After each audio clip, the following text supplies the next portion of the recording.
Hey, what's up science fans? Jaxon here with yet another activity that you can do at home. Now, everybody has seen the basic baking soda and vinegar reaction to create a volcano. But do you think that there's something else that we can do with baking soda and vinegar? Do you think that we could put out a fire with it? Let's take a look. All right, so before we can even think about putting out fires with baking soda and vinegar, we have to take a deeper look at the reaction itself. Now, baking soda and vinegar create what's called an acid-base reaction, and that's because vinegar is a common household acid called acetic acid. Baking soda is a common household base called sodium bicarbonate. When we mix these two together, we get a complex chemical reaction. Now, for those of you that are unfamiliar with a chemical reaction, it can be explained simply like this. I have something, I do something to that thing, and in the end, I'm left with something that I did not originally start with. In this bottle, I have vinegar, or acetic acid. In the balloon, I have a mixture of sodium bicarbonate and water. When I mix these two together, we're going to get a couple of new products.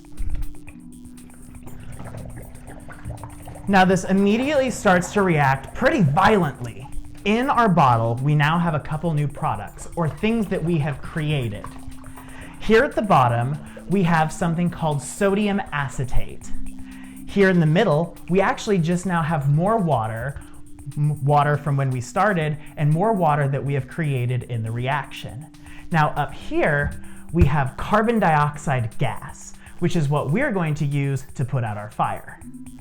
All right, so now that we've taken a deeper look at the reaction itself, let's go ahead and try and put out some fires. So I've got some more vinegar and baking soda, and all I'm gonna do is I'm just gonna combine these into a pitcher that I got from the kitchen.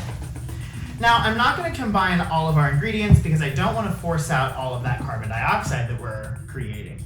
I'm also going to go ahead and put a lid on it so that we don't release all of it out. So I've let our reaction sit for a couple seconds and I think it's done reacting. So what I'm going to do is I'm going to simulate a fire by using this torch that I went ahead and prepared.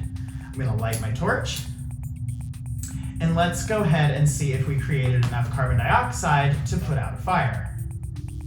Almost immediately the torch goes out. All right, so I've got one last thing that I want to try. I have this theory that we can put out a fire by pouring carbon dioxide over the flame. Now, you can pour carbon dioxide because while yes, it is a gas, it is also known as a fluid.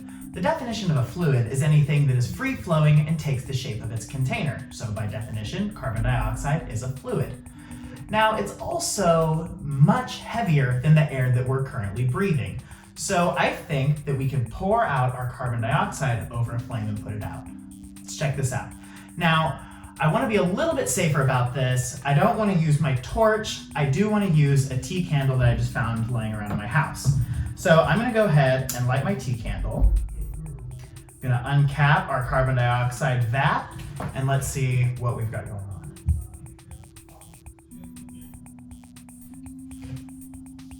Now, again, that worked because the density of carbon dioxide is much more than the density of the air that we are currently breathing. So when I poured out the carbon dioxide, it just fell immediately around the flame. Fires, just like us, need oxygen to continue to breathe.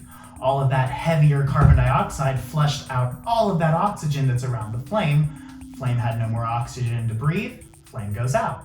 All right, well, that's it for this video. Thanks for watching. Check out our Facebook and Instagram, #SMOAthome, for new activities that you can do every day.